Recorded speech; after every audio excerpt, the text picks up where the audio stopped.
if I have a client who isn't very socially skilled, you know, we might practice things like shaking hands and telling each other who we are. Because if you don't have that down as a routine, it's difficult to make a foray into a broader social environment. So sometimes people are stopped socially because they lack micro skills, and sometimes it's because they're afraid, and those two things interplay.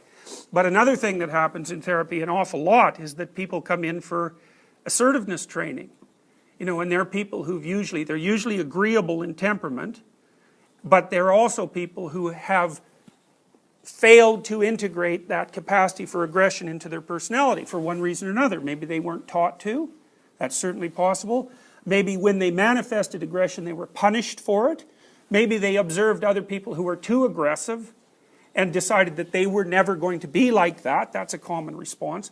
But it doesn't really matter, because once you're an adult and you're working in a competitive world, which you will definitely be, you have to have that capacity. Because otherwise you get pushed to the bottom of the dominance hierarchy and exploited.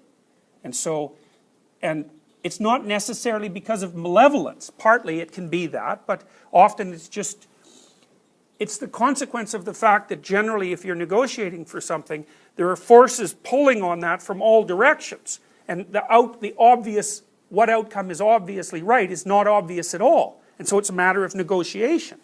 And so you have to be able to put your position forward with some force and not be timid about it and be articulate about it. And all that is a consequence of integrating these systems that can be very dangerous if they're not working properly into your personality, rather than ignoring them and letting them run in an underground fashion, which is what they would do. Yes?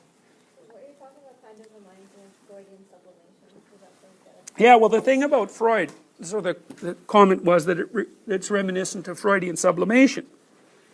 Freud more or less had an inhibitory model of socialization, you know, because he thought of people as pushed by the id, so that the ego, as pushed by the id and inhibited by the superego. And there's some truth in that, to the degree that you're subject to quasi-tyrannical pressure by a society that isn't well integrated. A lot of what's going to happen to you is, don't do that.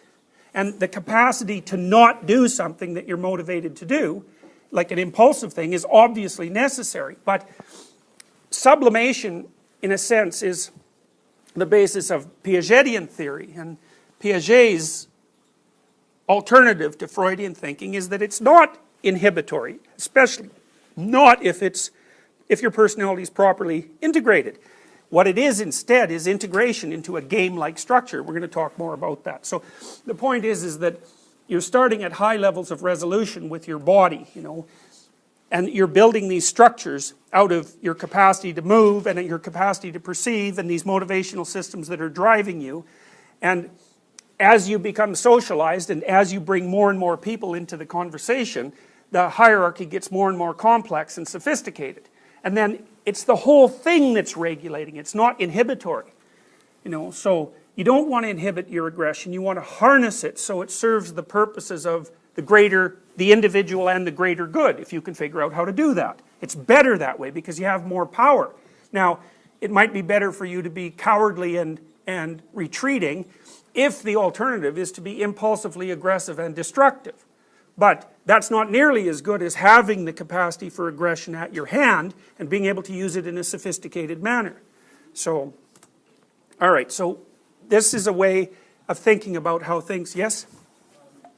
Is it as simple to say, can it be said that that integration of these personality, motivational systems in your personality translates into more neural pathways between the subsystems in the brain? I don't think you can say that it's that simple. I mean, I think that happens, but how it happens we don't know. And the thing too is that this organization does not only take place in your brain. That's another thing that the psychoanalysts, I think, overestimated, because they tended to think of psychic regulation as internal, but it's not. So, for example, as long as you're acceptable to your peers, you seldom have to regulate your own behavior, because they'll regulate it for you, right? And so when you're out in the world, I mean, you guys are all sitting there in a particular way. Partly because if you deviated from the appropriate way to sit there, whatever that is, if you deviated from that sufficiently, the group would turn on you right away.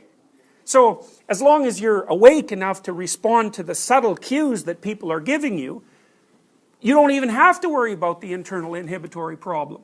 Now what you want is you want your nervous system organized in a way so that it fits well into the overall organization of the society.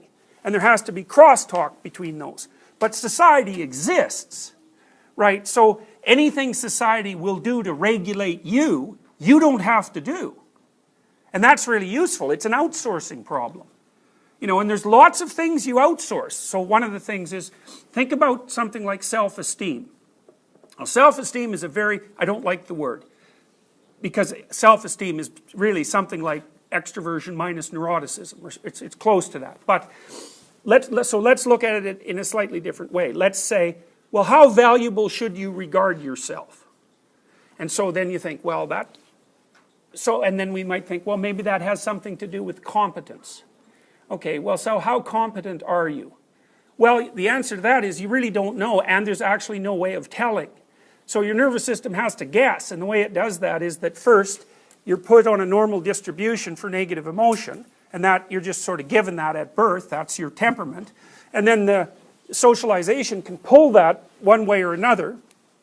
You know, it can make you more stable or less stable depending on how you interact with your parents and the immediate environment and how dangerous the environment is.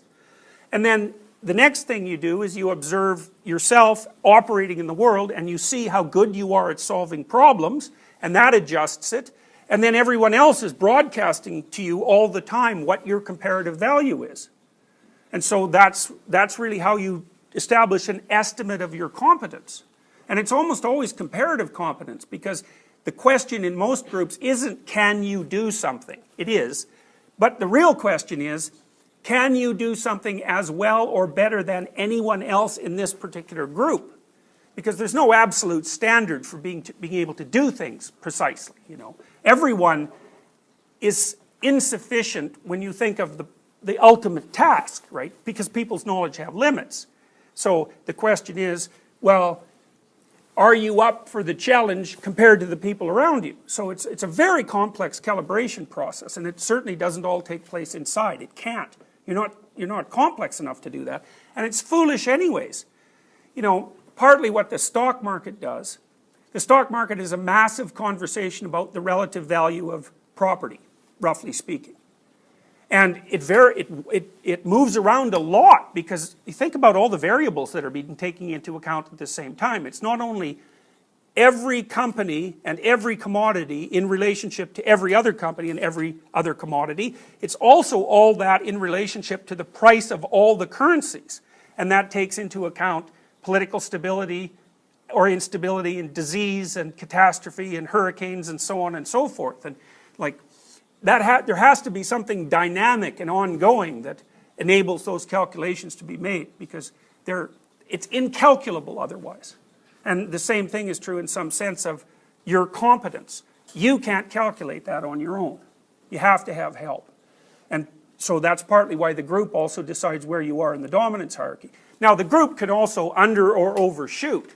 That happens lots of times, you know, because maybe the local environment that you're in isn't a very good representative of the broader environment. This happens to lots of smart people in high school, for example, or junior high, where if they're intelligent, that is not necessarily socially valuable for a number of years. And if the person who's intelligent doesn't get out of that environment into an environment where intelligence is valued, so hopefully that's a university, then you know, their actual potential isn't going to be valued by the dominance hierarchy in proper keeping with its actual real world value.